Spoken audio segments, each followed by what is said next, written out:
So does the iPhone default to the Apple Maps? Let's explain that. If it's your first time on Foxtecc, consider subscribing because I have plenty of tutorials coming up as well.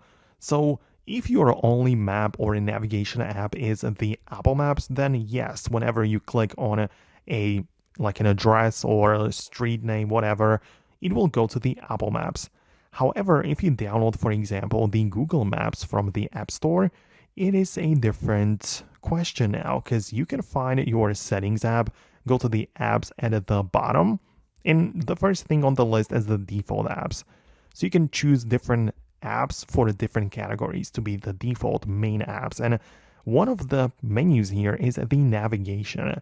And in my case, you can see that I get the ability to pick between Apple Maps and Google Maps.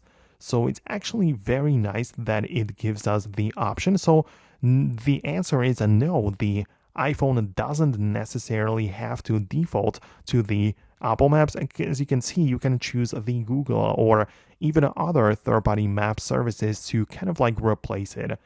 It means that you still have like both apps installed, but only one is being considered or treated as the main one. So that's how it works.